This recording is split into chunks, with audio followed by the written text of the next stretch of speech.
halkan magacayga horta waxaa la yiraahdaa introduction baa la iska hormariyaaye magacayga waxaa la yiraahdaa maashyaal kaloo badan waa jiraan laakiin waxa weeye magac saddexan iyo afran iyo shanan loo sheegi maayo. maashyaalkaas kale oo dhanna inaan matali doono ayaan u malaynayaa maadaama oday weyn aan ahay. maashyaalka ka badan baaban matalaaba anigu waxaan ahay ama ka mid ahay aan dhaho madaxweynayaasha faraha badan ee maamulka jira ee la yiraahdo Eberland mid ka mid ah. Eberland sida aad ula socotaanba waa maamul ka howlgala meel kasta oo Soomaali joogto, afarta koonar ee adduunka. marka mid ka mida ayaan ahay kii guud oo ay ku midaysnaayeen ma ihi mid maamul oo gooni ah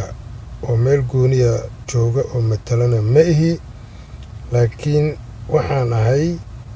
mid ka mida maamulka madaxweynayaashiisa oo qaabilsan kormeeridda meel kasta oo Soomaali joogto ayuu ka howlgalayaa. marka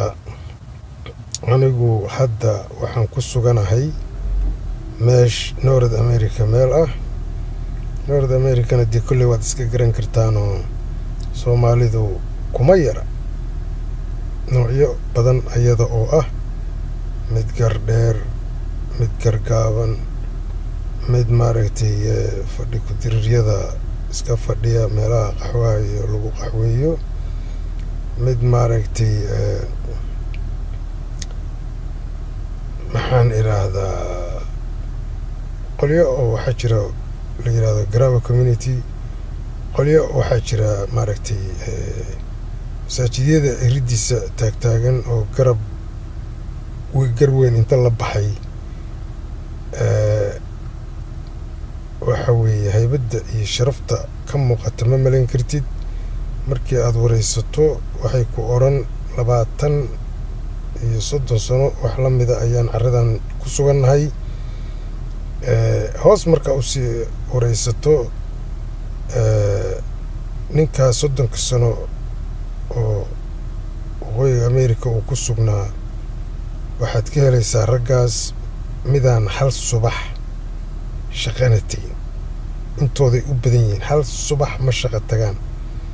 marka niyo waxaan isweydiiyey cidda wax u beesha iyo reer iyo caruur iyo dee ma malayn kartid haybadooda. marka waxyaalo badan oo fiican bay kuu sheegi markaad la sheekaysato oo dhinaca edaabta, anshaxa, dhaqanka iyo waxyaalahaas oo dhan la xiriira. laakiin hoos markaad u sii dhaadhacdo dhinacii kalena kama ay marna. waxa weeye howlo badan bay ku jiraan oo wax fiican sheegayaal baa la yiraahdaa, laakiin wax xun suubiyayaalna waa ku sifoobaan. marka runtii marka loo hadlo maamulka Eberland kormeeridda meelahan uu ku soo maray oo u kuurgalay waxaa ka mida dee sidaad ula socotaanba madaxweyne guud oo Eberland baa jira, madaxweynayaal maaragtay meelo gooni ah oo maaragtay iska Eberland maadaama meel kasta Soomaaliya ka jirto, laakiin wakiilo waa waxaa la yiraahdaa mini presidents of Eberland. marka way iska jiraan. marka meelahaasaad ugu tegaysaayoo dee meel walba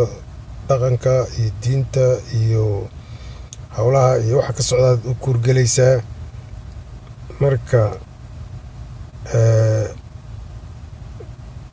dee siyaasadaha iyo dhaqanka iyo waxyaalaha Eberland ba markii hore wax ma qabanno horta annagu.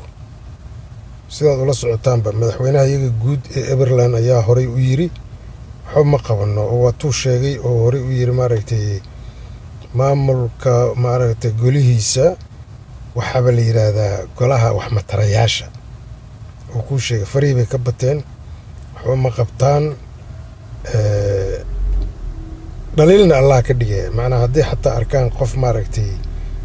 wax qaldan suubinaya haddaad tirahdo ruuxan waa qaldan yihiine sida isu dhaano wax fiican suubi dee basically iyadu waa wax qabashay noqonaysaa moogta marka waxaas anagu kumaba saqajaanaba waa howlahay noo fududeeyaan kuwaasoo kale markaan aragno laakiin markaan aragno mid wax qabanaya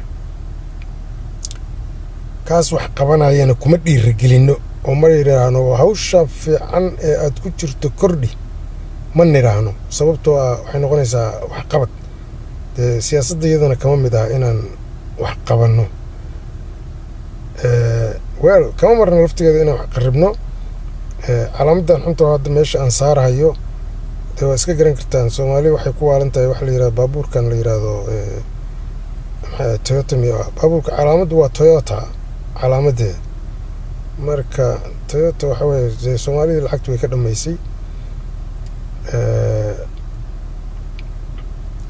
islaamaha caruurta koriya oo odayaashu ka dhaqaaqeen ayaa maaragtay xagga dhaqaalaha ugu xishay oo horta markii hore aada u gatay baabuurkan calaamadan leh marka dhinacaas wuuba ka fiican yahaan u malaynaya